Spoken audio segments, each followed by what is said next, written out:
রাজধানীর রমনায় police officers মেসে ব্রিফ করছেন পুলিশ কর্মকর্তারা। আমরা সরাসরি চলে যাচ্ছি সেখানে।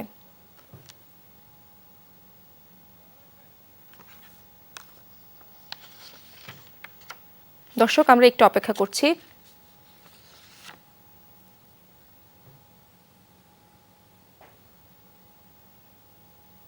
সংযোগ পাওয়া মাত্রই আমরা সেখানে চলে যাওয়ার চেষ্টা করব।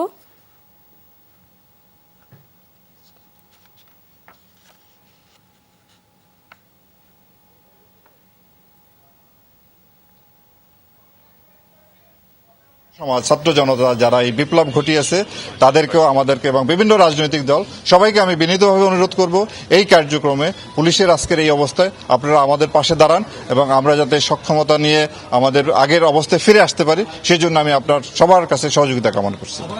দুটো প্রশ্ন ছিল। একটি হচ্ছে পুলিশের ডিপার্টমেন্টাল একটি অংশ বলেছেন তারা কর্মবিরতিতে যাবেন এবং এর কারণ হিসেবে বলছেন যে বেশ কিছু কর্মকর্তার বা ঊর্ধ্বতন কর্মকর্তা স্বেচ্ছাচারী মনোভাবের কারণে পরিবারের আজকে এই অবস্থা।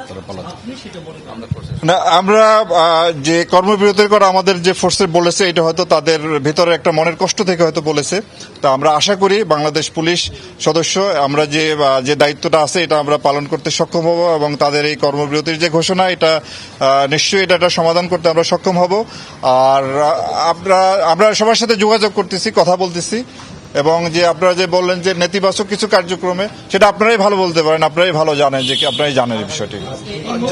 সাধারণ জনমনে কিন্তু একটি প্রশ্ন রয়েছে যে এতদিন পুলিশ কেন সাধারণ মানুষের কথা শুনেনি, কেন এরকম সহিংসতার রূপ নিয়েছে, এইসব বিষয়ে আসলে আপনার ব্যাখ্যা বা আপনার মূল্যায়নটা আমরা জানতে চাই। সেই দুষ্কৃতী ক্রিমিনাল পুলিশ অফিসাররা ইতিমধ্যে দেশ ছেড়ে পালিয়ে যাচ্ছে বা গেছে। আমরা চাই আমাদের পুলিশের যে আইন কানুন বিধি নিয়মকানুন আছে তার মধ্য থেকে খুব দ্রুতই স্বাভাবিক কাজকর্মে ফিরে আসা এবং মানুষকে সেবা দেওয়া। আপনারা জানেন যে পুলিশের অনুপস্থিতি কতটা ব্যাপকভাবে জনজীবনের প্রভাব ফেলে।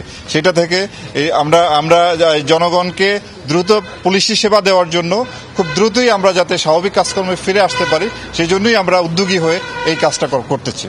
যাদের উপর সংক্ষুব্ধ তারা অনেকেই গোপনে আছেন বা পালিয়ে গেছেন, তাদের বিরুদ্ধে আইনগত কোনো ব্যবস্থা নেবেন কিনা, বিশেষ করে সাবেক যারা রয়েছেন? এটা আপনার যে একটা অন্তর্বর্তীকালীন সরকার গঠন করা হচ্ছে, সেই সরকার গঠন করতে হলে সরকারের যে সর্বোচ্চ মহলে তাদের নীতি নির্ধারণী সিদ্ধান্তের পরিপ্রেক্ষিতে আমরা পরবর্তী ব্যবস্থা নিতে পারবো।